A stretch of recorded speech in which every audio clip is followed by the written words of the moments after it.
What do we need in our life? Answer: we need many type of energies and many type of material.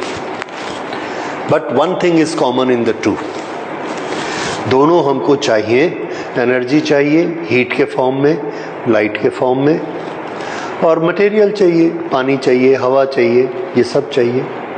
लेकिन एक process जो कि हमें compulsorily चाहिए, and that process is storage.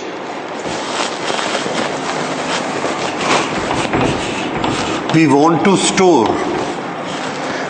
Store water. क्यों? हमारी requirement का time अलग अलग होता है.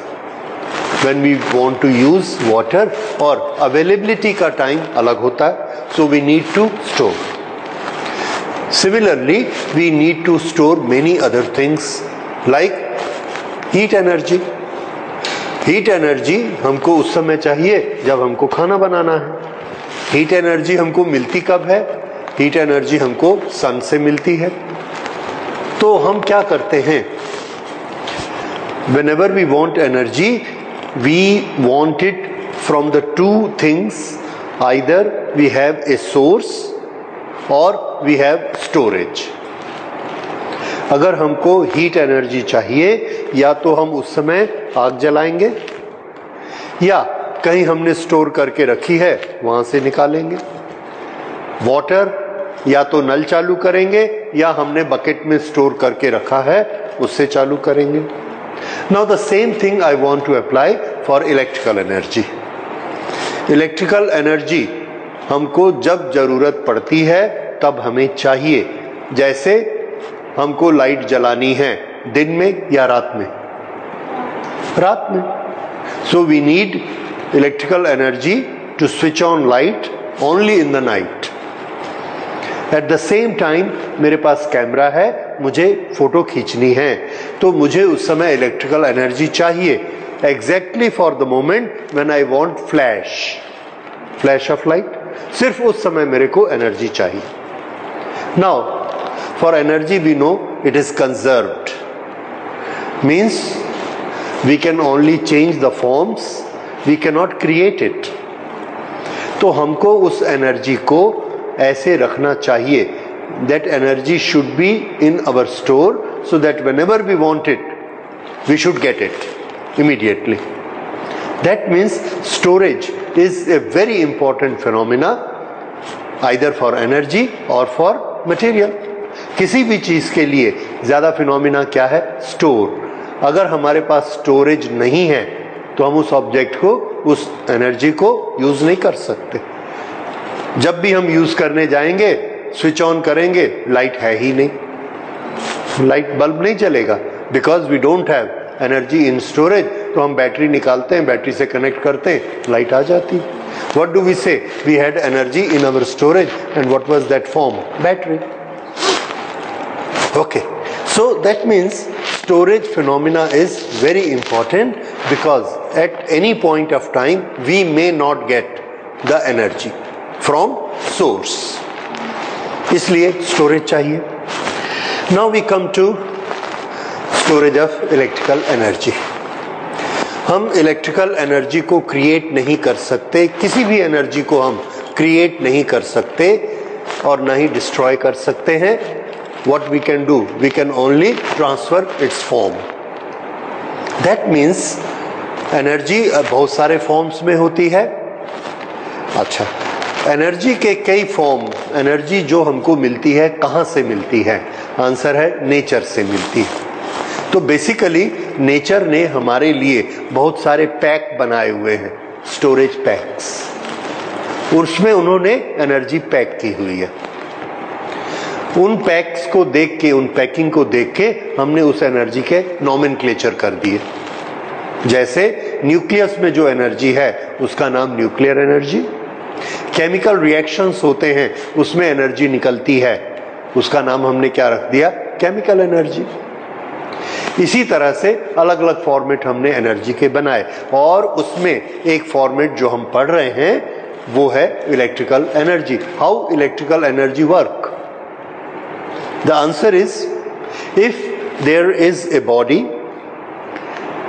The electricity is based on electrons, charge of electrons. If there is a body, it has no net charge, I give it charge. For giving the charge, I have to bring the charges, and against repulsion, I have to do the work.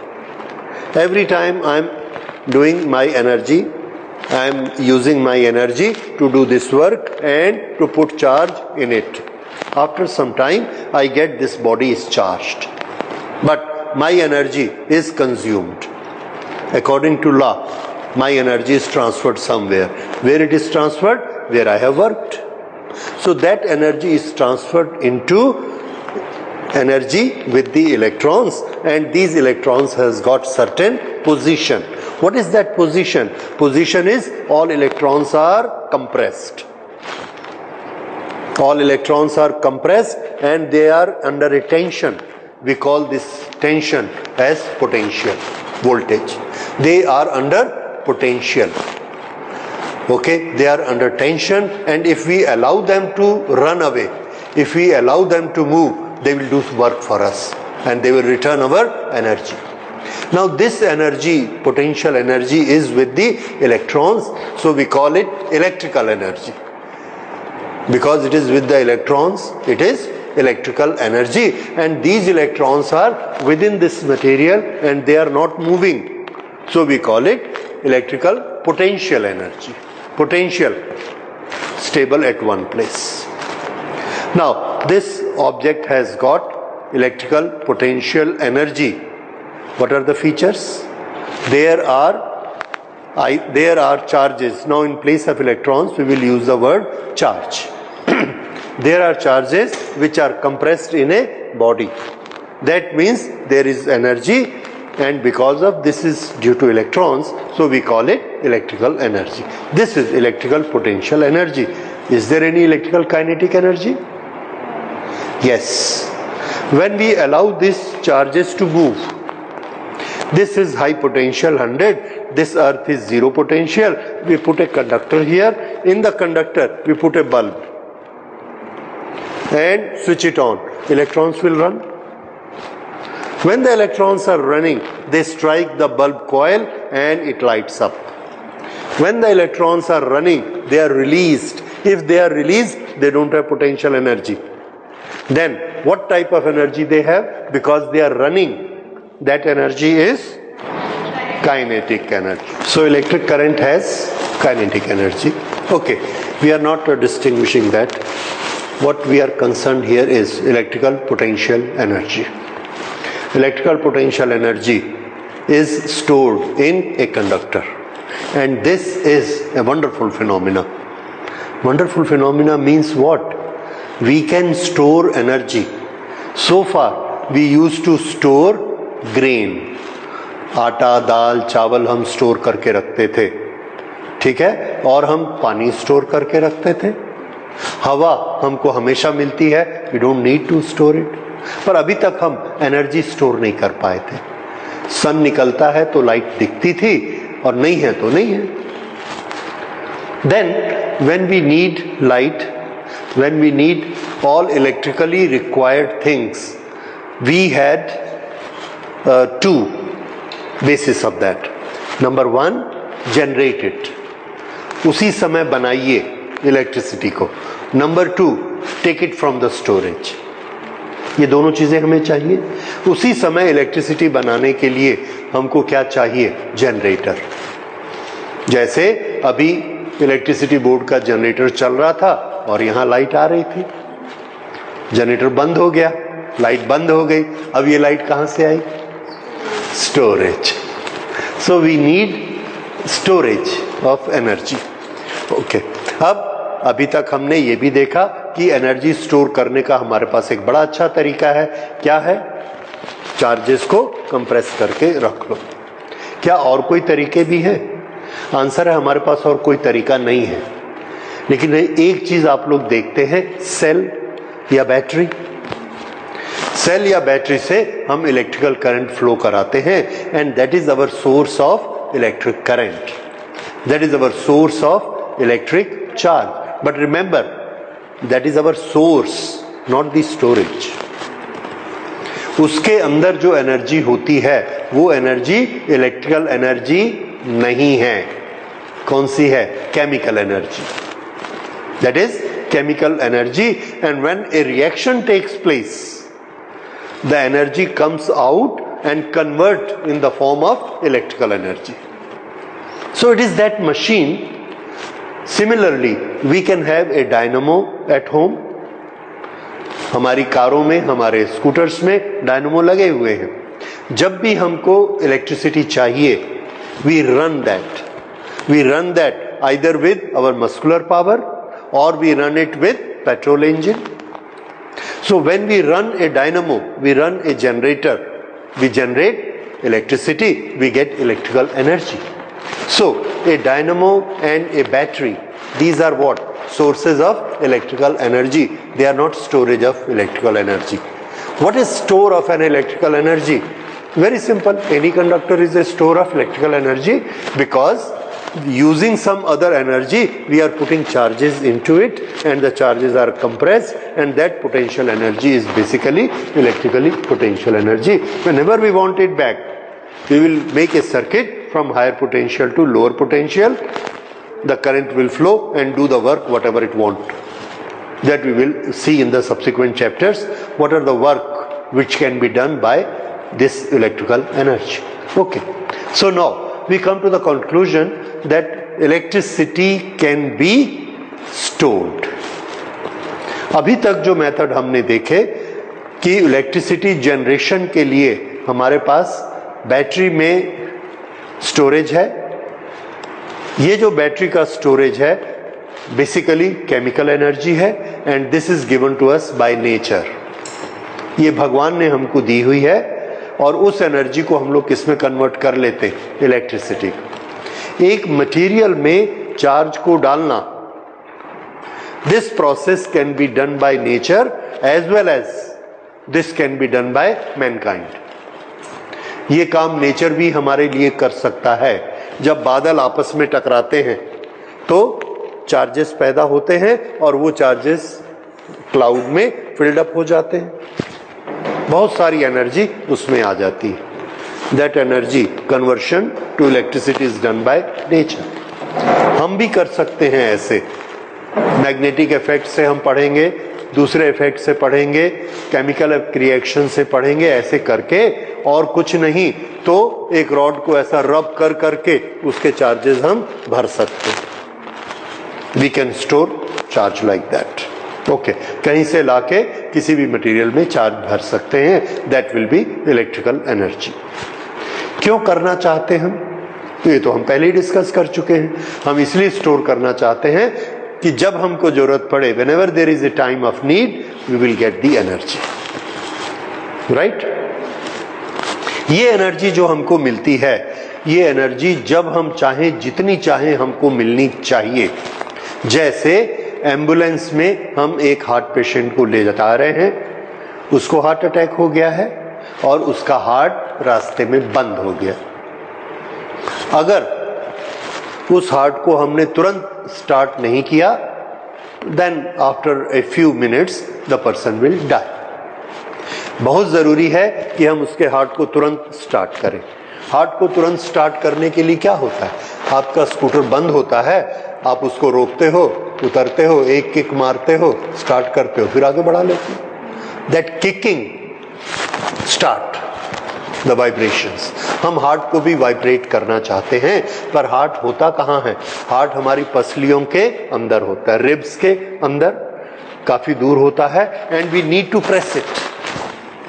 तो आप लोगों ने first aid training में पढ़ा होगा, resurrection करते हैं, या तो मुंह से हवा दे सकते हैं, नहीं तो ऊपर से डॉक्टर उसको ऐसे प्रेस करते, पर वो बहुत ज्यादा प्रेशर लगता है। We can do this pressure mechanically. Mechanical pressure करने के लिए हमने उसके ऊपर एक पिस्टन मोटर रखी, मोटर और piston, you can say hammer. वो हैमर इलेक्ट्रिकली ऑपरेटेड होती है, और उस हैमर का फोर्स, ये फोर्स डिपेंड करता है कि हम इसको कितनी करंट देते हैं, कितनी एनर्जी देते हैं। कौन सी energy? Electrical, because it's a motor. ये इलेक्ट्रिकल एनर्जी हम उसको देना चाहते हैं, और वी वांट इट कि ये 2 मिली सेकेंड में 25 एम्पियर करंट इसको मिल जानी चाहिए, इतनी हाई करंट। और ये इतने जोर से मारेगी यहां पर कि हार्ट तक ऐसे दबेगा, फिर उठेगा, फिर दबेगा, फिर उठेगा, हो सकता है स्टार्ट हो जाएगा फिर से। That is known as fibrillation, fibrillators ये यूज किए जाते हैं। So what do we need in that? We need lot of electrical energy in 2 millisecond, very small time and very large electrical energy. कहां से लाएंगे? बैटरीज इतनी current नहीं दे सकती। क्यों इतनी करंट नहीं दे सकती हैं? क्योंकि उनके अंदर रेसिस्टेंस होता है बैटरीज के अंदर, तो वो इतनी ज्यादा करंट इतने कम टाइम में हमको नहीं दे सकती, इतने सारे चार्ज। जैसे मैंने आपको बोला कि इस टेबल पर पानी डालिए एक साथ, तो यहां पर कोई चीज रखी है, इस पर मुझे पानी चाहिए। कितना पानी चाहिए? 20 लीटर एक साथ। आपने कहा ठीक है, हमारे पास पानी के 2 साधन हैं, एक बकेट और एक टैप। टैप हमारे ऊपर वाले टैंक से जुड़ा है, उस टैंक में 1000 लीटर पानी है, हमको कितना चाहिए? 25। हमने टैप खोल दिया, हर 1 सेकंड में 1 लीटर पानी आ रहा है, पर हमारा काम नहीं हो रहा है। क्यों? क्योंकि हमको 1 सेकंड में कितना चाहिए? 25 लीटर। और टैप से कितना आता है? 1 लीटर। क्यों नहीं आता 25 लीटर? क्योंकि पाइप का अपना एक साइज है, पतला सा पाइप है, उसमें रेसिस्टेंस है। तो पानी जो है उस इंटरनल रेसिस्टेंस के कारण वो वाटर करंट स्लो हो जाएगी and it has a limitation. और उस लिमिटेशन के कारण वो पानी ऐसा धीरे धीरे गिरता रहेगा, बहता रहेगा, ये पूरा का पूरा एक साथ गीला नहीं होगा, दबेगा नहीं। हमको तो 25 लीटर एक साथ चाहिए, तो क्या करते? हम एक बकेट लेके आते हैं, तो उस बकेट में पानी भर लेते हैं, 30 लीटर की बकेट है। फिर उस बकेट को उठाया, पलट दिया, विद इन 1 मिली सेकेंड इसके ऊपर 30 लीटर पानी गिर गया, हमारा काम हो गया। अब बताइए, ये बकेट का पानी आया कहां से था? वो ऊपर वाले टैंक से, सोर्स वही है, लेकिन यहां पर हमारा टेम्परेरी स्टोरेज हमने किस में किया? बकेट में। So that storage is very important. वो स्टोरेज हमारे काम में नहीं आ रहा है क्योंकि उसके पास इंटरनल रेसिस्टेंस है, it can not give us the charge. ये जो चीज है bucket, that is capacitor.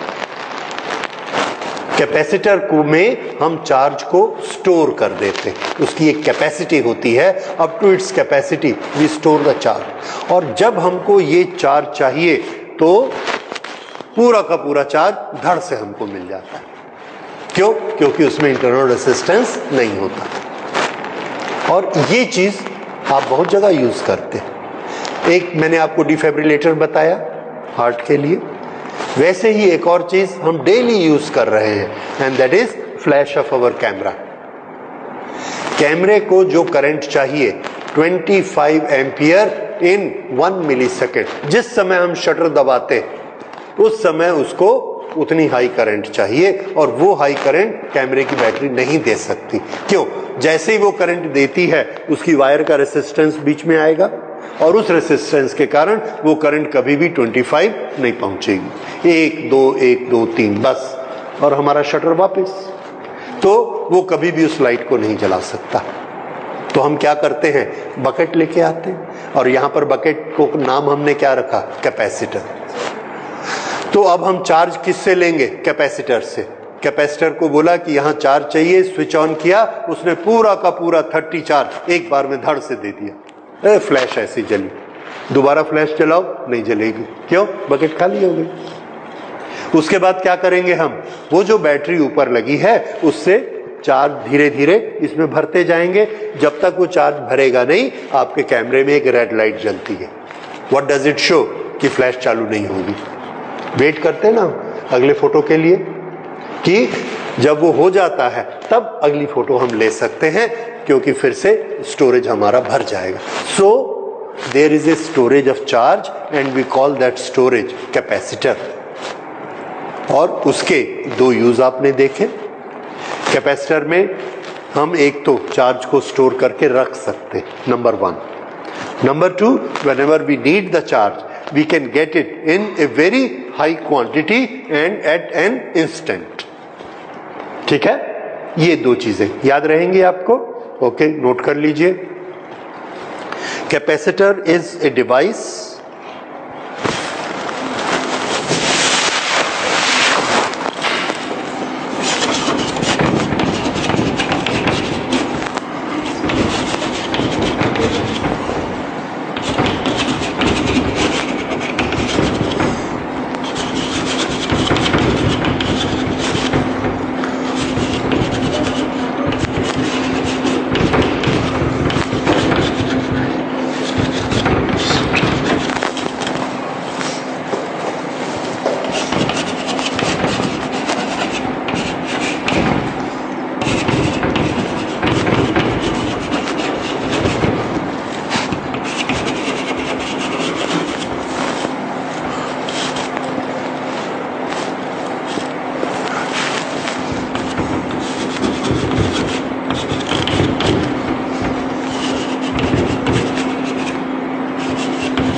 Okay. Capacitor is a device in which electrical energy is stored in the form of compressed charges and it can be received back at a very fast pace. We call it discharge. That is a capacitor. Now, basically what it is? Answer, it's a conductor. Very simple conductor. We have a conductor.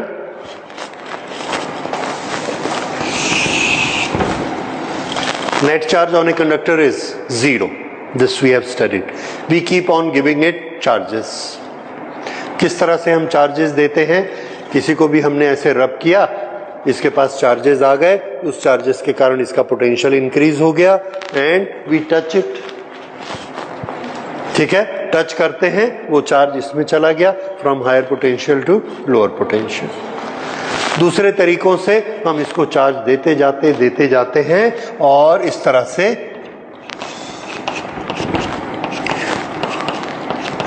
ये charge इसके पास आ गया, compress कर करके हमने भर दिया. अब इसके पास चार्ज आ गया, हमको कैसे पता चलेगा?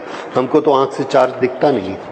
हाउ डू वी नो कि इसके पास चार्ज है? Answer, it's potential will increase. याद रखिए, जब भी हम किसी बॉडी को चार्ज देते हैं तो उसका पोटेंशियल इंक्रीज हो जाता है. How do we know that potential is increased? हाथ लगा के देख लो भाई, करंट मारता है. That means we connected with a zero potential body. Earth is zero potential, उससे हमने इसको ऐसे कनेक्ट किया. कनेक्ट करने से क्या होगा? The current will flow from higher to lower. अगर करंट फ्लो नहीं होगी तो हमको करंट नहीं लगेगी. That means it is at the same potential, zero potential, there is no charge in it. और अगर हमको करंट लगी, that means it is at a higher potential. और हायर पोटेंशियल कोई चीज कब पहुंचती है? जब उसके पास क्या होता है? चार्ज. समझ आया? इस तरह से ये बहुत आसान है पता लगाना कि कोई चीज चार्ज है या नहीं है. हमको करंट मत लगे, इसकी सेफ्टी के लिए हम एक रेसिस्टेंस लगाते हैं और टेस्टर बना लेते हैं. तो हमने अपने हाथ में टेस्टर लिया, ऐसा लगाया, अगर उसमें से करंट फ्लो होगी तो उसका बल्ब जलेगा. हमको क्या पता लगेगा कि वो बॉडी कैसी है? चार्ज्ड बॉडी है. तो अगर हमारे प्लग में 2 पिन होते हैं, आई आस्क यू टू सी कि इन दोनों में से कौन सा टर्मिनल चार्ज्ड है, तो आप क्या करोगे? इसमें टेस्टर, इसमें टेस्टर. तो पता लग गया कि ये वाला कैसा है? चार्ज. और इसमें कोई चार्ज नहीं है, we say it is neutral. इसलिए न्यूट्रल और चार्ज, चार्ज को हम लाइव भी कहेंगे. We will study that. Okay, so whenever we give charge to a body, what is the indicator? Its potential will rise. Potential will rise. हमारे पास कांच का ग्लास है, ये इतना बड़ा, उसके अंदर पानी है, कैसे पता? आंख से दिखता है। आप क्या कैरेक्टरिस्टिक देखते हैं कि उसके पास पानी है, कम है कि ज्यादा है? आंसर है हम उसकी हाइट देखते हैं, पानी की हाइट। जैसे जैसे बढ़ती जाएगी वी विल से इसके पास चार्ज ज्यादा है। ये जो हाइट है, ये हाइट इलेक्ट्रिसिटी में पोटेंशियल होता है, potential. So if the potential increase the charge increase.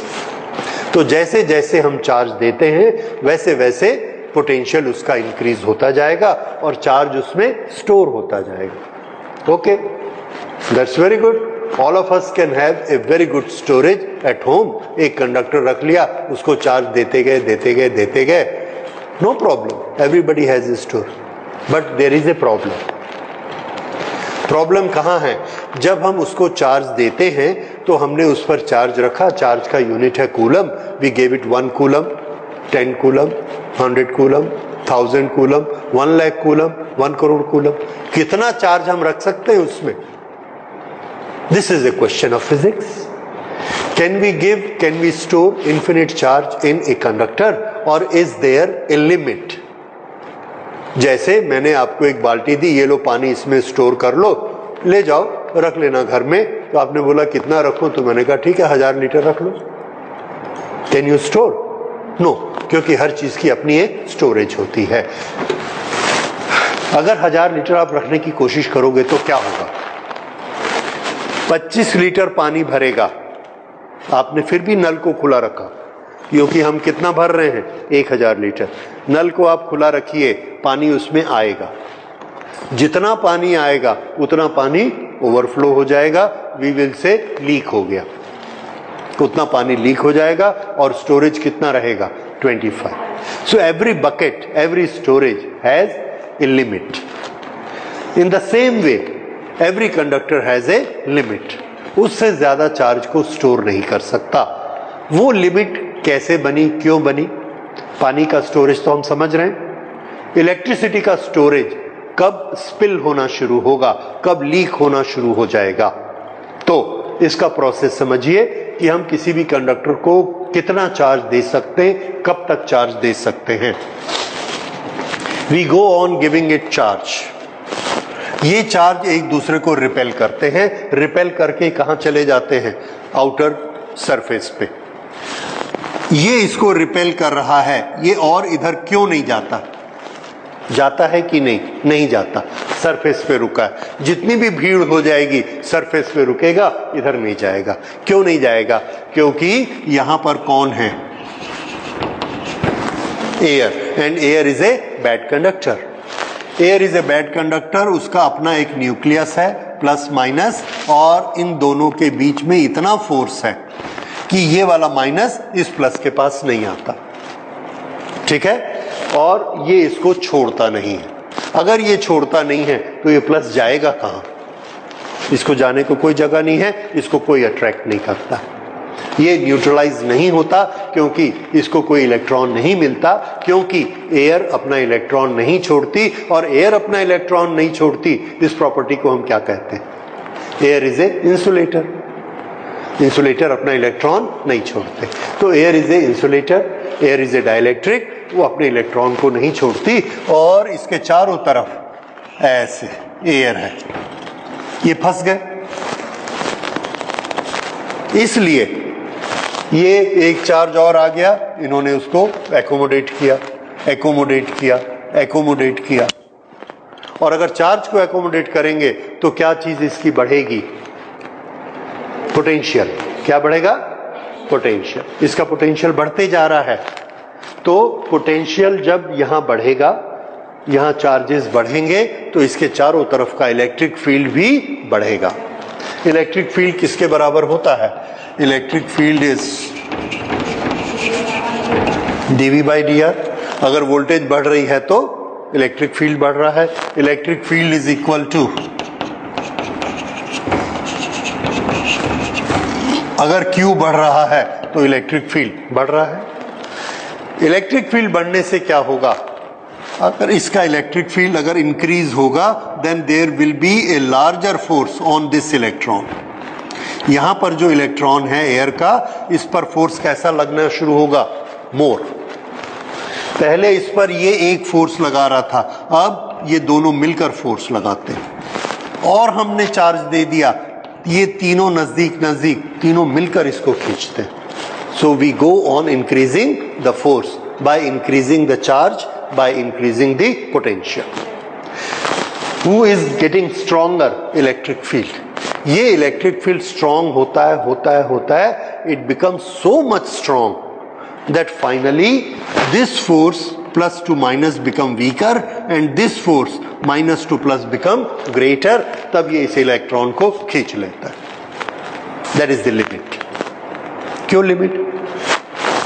Suppose उस समय तक यहां पर 10,000 चार्ज इकट्ठे हो चुके थे,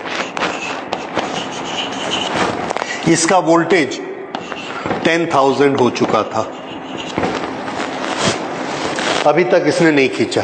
अब हमने इसको 1 चार्ज और स्टोर करा दिया। If we store 1 charge more than the charges are 10,001। जैसे ये 10,001 हुआ, ये वोल्टेज भी कितनी हो गई? 10,001। इलेक्ट्रिक फील्ड बढ़ गया। जैसे ये इलेक्ट्रिक फील्ड बढ़ता है, इट बिकम सो लार्ज कि ये एक इलेक्ट्रॉन को खींच लेता है। अगर इसने एक इलेक्ट्रॉन को यहां खींच लिया तो एक माइनस चार्ज आ गया, माइनस चार्ज।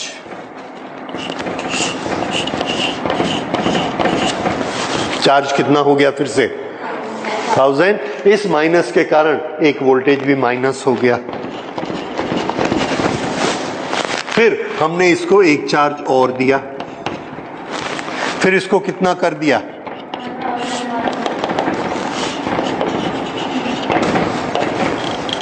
फिर से वही प्रोसेस हुई, अब इसके साथ हुई, ये इलेक्ट्रॉन खिंचा गया, तो ये फिर कितना हो गया?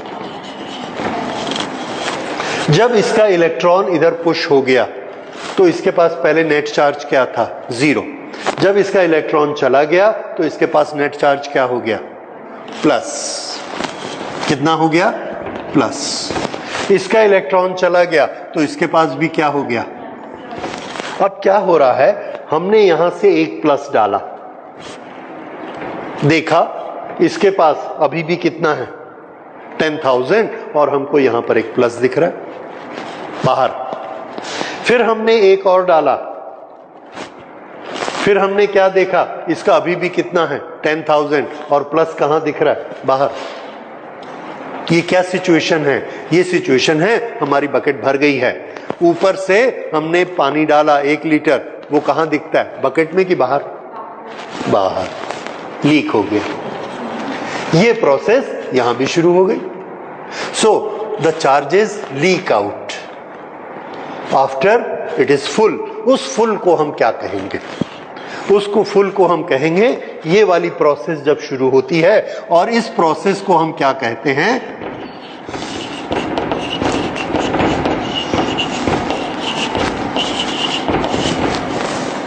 Ionisation of air. You all know that.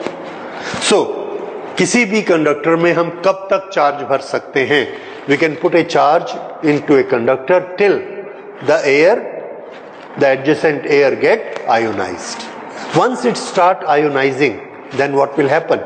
Whatever charge we put in it, the charge will get leaked out, and the quantity of charge will not increase, the potential will not increase. This is the limit. ये limit कब आती है? तो answer है ये limit एक particular electric field पर आती है। जब ये ताकत इतनी हो जाती है कि इसके इलेक्ट्रॉन को खींच ले, वो जो इलेक्ट्रिक फील्ड की ताकत है उसको हम क्या कहते हैं? We have given it a name. ये आपने सबसे पहले लेक्चर में पढ़ा था। We call it dielectric strength. What is that? Dielectric strength. किसकी? इस मीडियम की। सो ई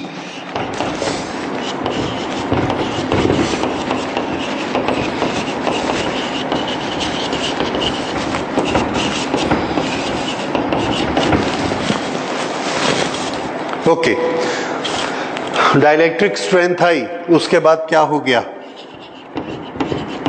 इंसुलेशन ब्रेकडाउन। उसके बाद क्या हो गया? Charge leak.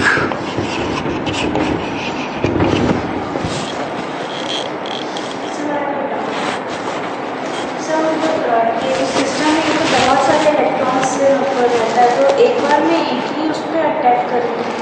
एक बार में एयर का एक ही मॉलिक्यूल टूटेगा, मतलब कि बहुत एक बार में एक टूटेगा, फिर दूसरा टूटेगा, फिर तीसरा टूटेगा, और जब तक आप पलक झपकोगे 1 लाख टूट जाएंगे।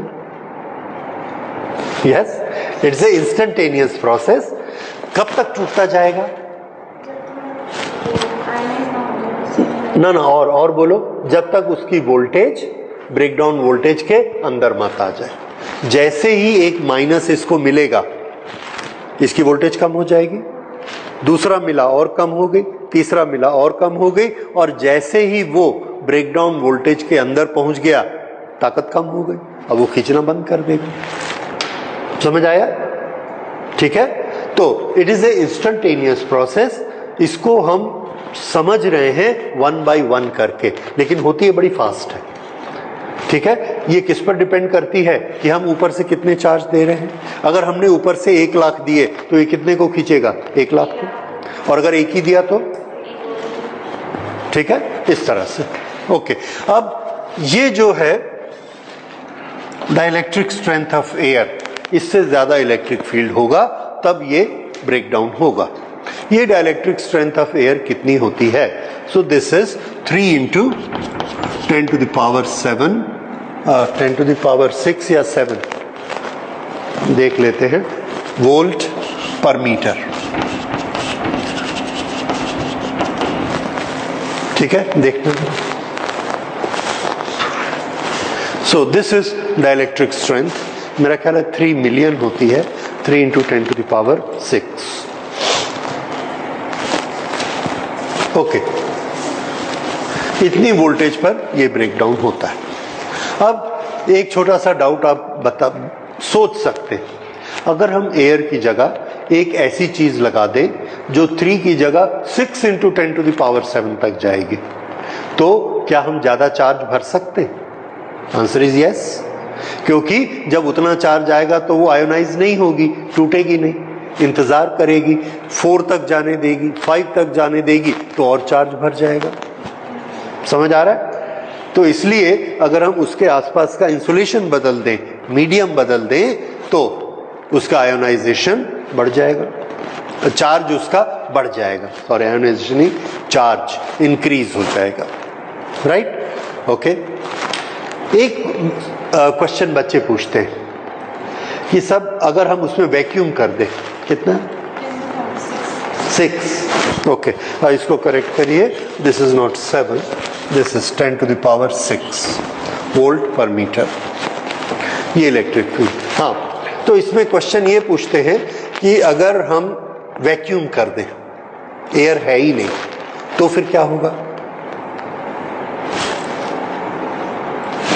ये एक हाइपोथेटिकल है, क्योंकि हम लोग कंप्लीट वैक्यूम कर नहीं सकते, पर अगर करेंगे तो उसको बाहर खींचने के लिए इलेक्ट्रॉन अवेलेबल ही नहीं है।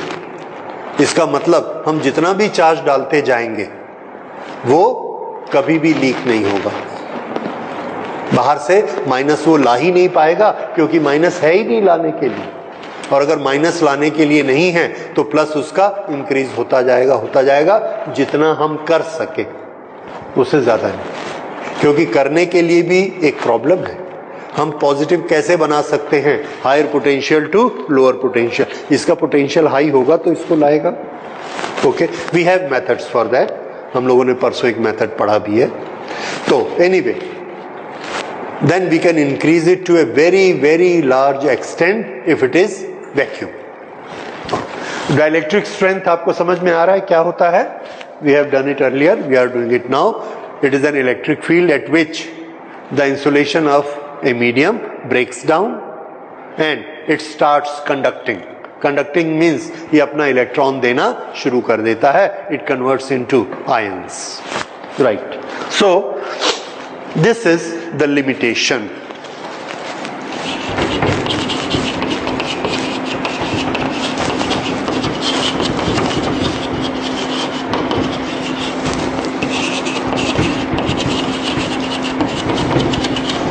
ये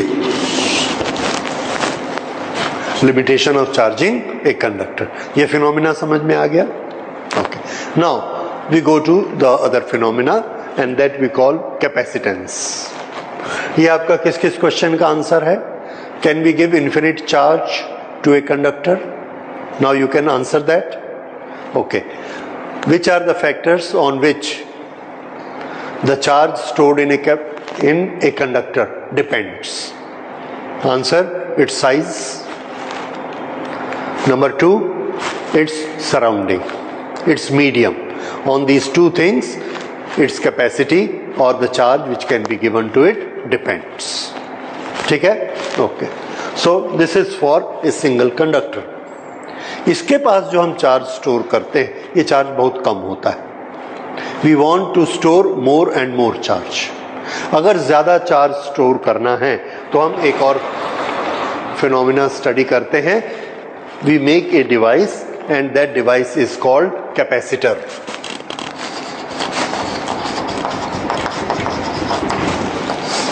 and the principle is capacitance. Principle of capacitance. We have seen that in a conductor, whenever we give charge to it, how do we know the charge is there or more charge is there? Its potential will increase. So the charge given increases potential.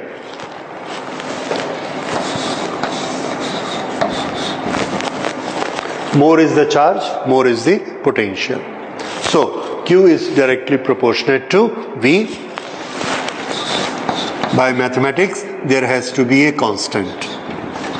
Q is equal to CV, where C is a constant.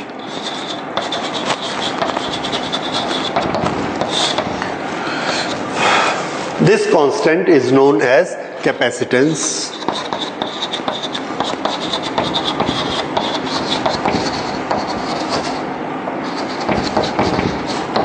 Capacitance of conductor. अब इस capacitance को हम आगे study करते हैं. C is equal to Q upon V.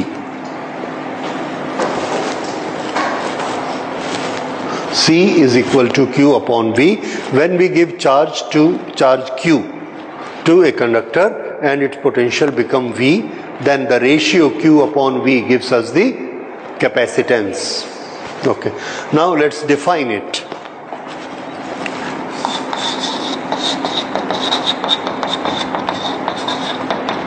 Definition के लिए हम इसको किसी भी एक टर्म में डिफाइन कर सकते हैं, either in term of charge और in term of potential. So we will define it in the term of charge because it is in numerator. Okay,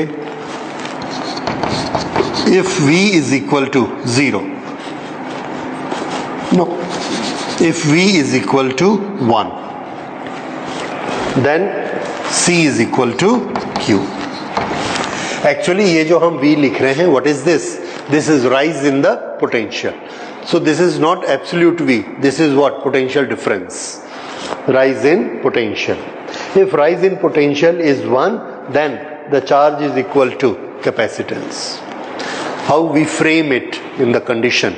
if we want to increase the potential of this body by 1 volt, what we will have to do? Give the charge. We are giving it charge 1 microcoulomb, 2 microcoulomb, 3 microcoulomb, and we are seeing the voltmeter. The voltmeter has increased 1 volt. और तब तक हम इसको कितना charge दे चुके? 4 microcoulomb. कितना दिया? 4. Then what is its capacitance? 4. जितना चार्ज देने से उसका पोटेंशियल 1 इंक्रीज हो जाएगा, that will be known as capacitance of that body. Very simple. बस इसी को हम नोट कर लेते हैं.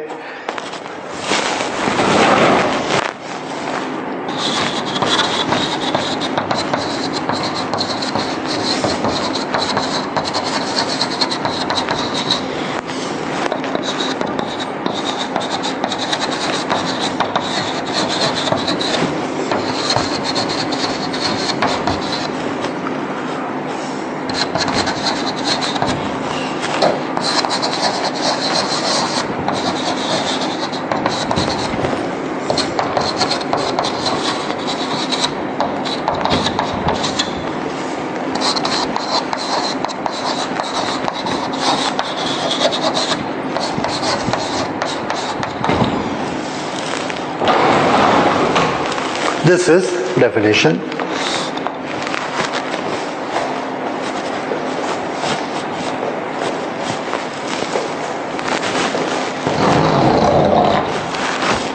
ओके, नाउ कैपेसिटेंस किसका होता है?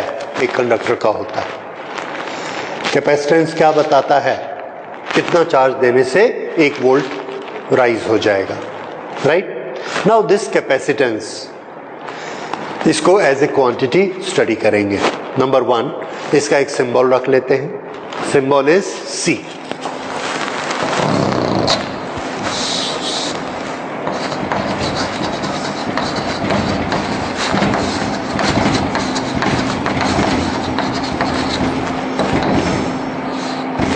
कैपिटल C, ठीक। उसके बाद यूनिट, नहीं, उसके पहले और, whether it's a scalar quantity और ए वेक्टर क्वांटिटी।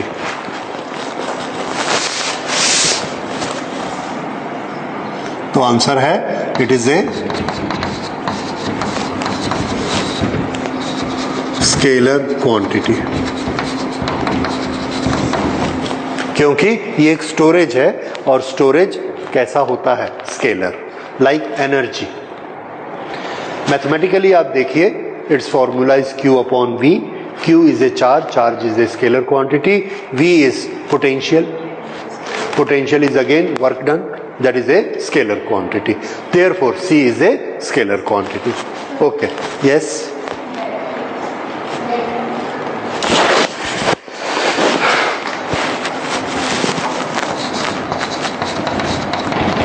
यूनिट, इसका यूनिट होना चाहिए coulomb per volt, but we use it so much कि हमेशा coulomb per volt is difficult for us, so we make a derived unit. तो coulomb per volt के लिए हमने एक नया नाम रखा and we called it farad. Farad, it is on the scientist Faraday. So the unit is farad. Okay, the practical units are small units, that will be microfarad and picofarad. Anyway, first farad. What is 1 farad capacitance?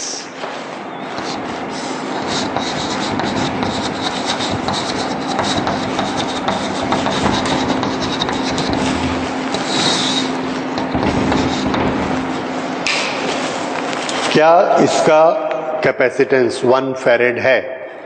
मैं बोलता हूं है, तो कैसे define करूंगा कि इसका capacitance 1 farad है? So what do we do? We take the formula for capacitance,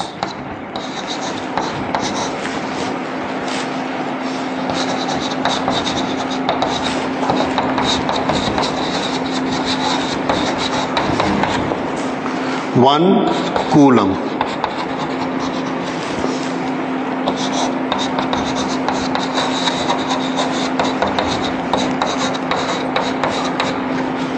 V increase 1 volt.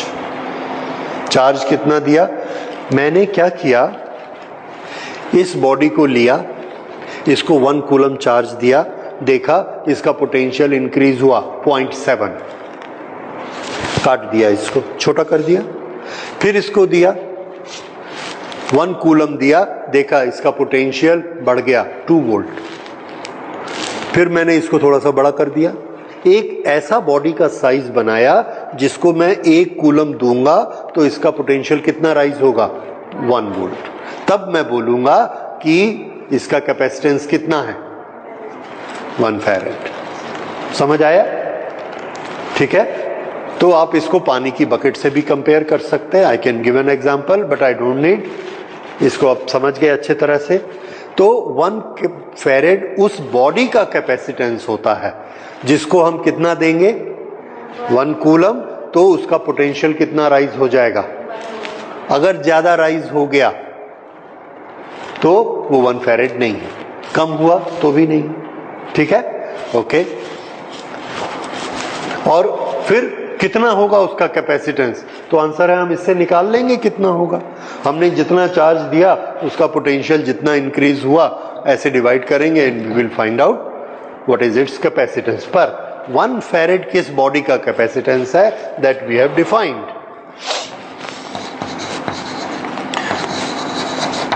1 farad is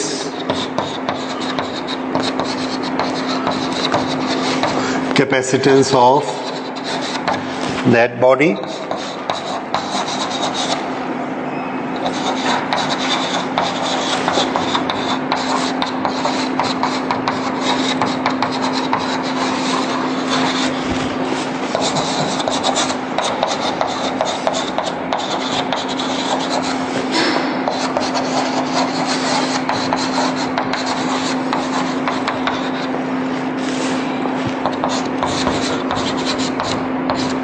when charge given is 1 coulomb. This is okay. थोड़ा सा डिफरेंस देखिए. What is capacitance? What is capacitance? This. What is 1 farad? This. Definition को अलग अलग याद रखिए. ये किसकी डेफिनेशन है कि कैपेसिटेंस होता क्या है. ये किसकी डेफिनेशन है 1 फैरेड कैपेसिटेंस किसका होगा. ठीक है ना, ये ध्यान रखिए. Okay, so this is capacitance, this unit. अब इसके प्रैक्टिकल यूनिट जो हैं, प्रैक्टिकल यूनिट्स.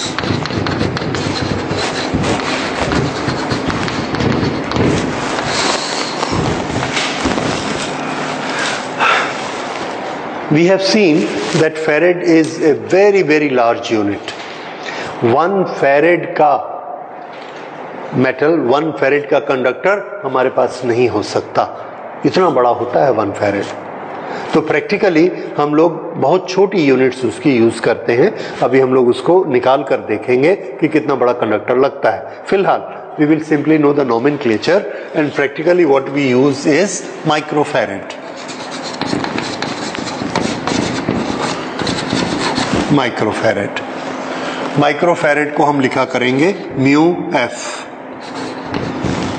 ये सबसे ज्यादा काम में आने वाला सिंबल है माइक्रोफैरेड.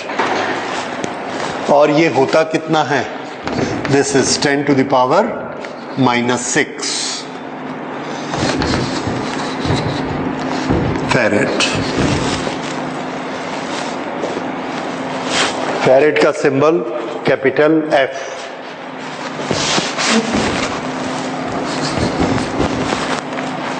ओके, जब हम इलेक्ट्रॉनिक्स में काम करते हैं तो स्टोरेज और भी छोटे छोटे होते हैं.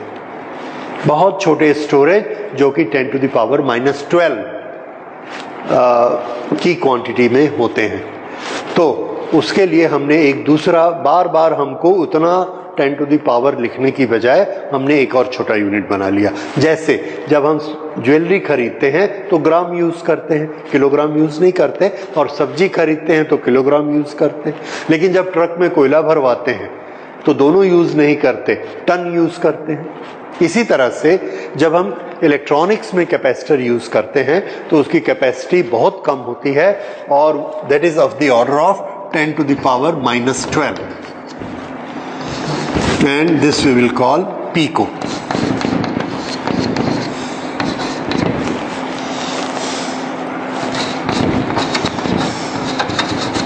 Picofarad, PF.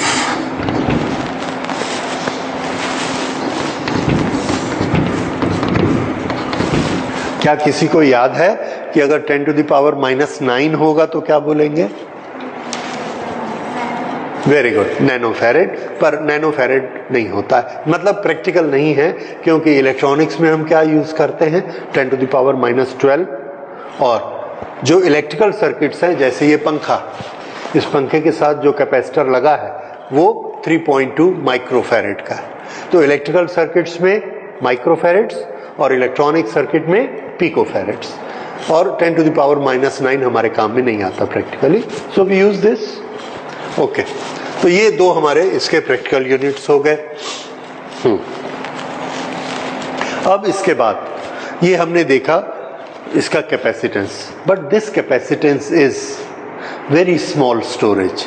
ये ज़्यादा चार्ज को स्टोर नहीं कर सकता, जितना हमको चाहिए उतनी करंट भी ये फॉर्म नहीं कर सकता। तो हम हमेशा ये चाहते हैं कि हम इलेक्ट्रिसिटी को ज़्यादा से ज़्यादा स्टोर करके रखें। यू कैन से कि ज़्यादा बैटरी खरीद लीजिए, पर बैटरी में कौन सी होती है? Chemical energy. Battery is practically very difficult. क्यों? बैटरी बहुत कॉस्टली होती है, उसमें केमिकल कंज्यूम होते हैं और उसका इंटरनल रेसिस्टेंस होता है, and there is always a limitation of energy stored in it.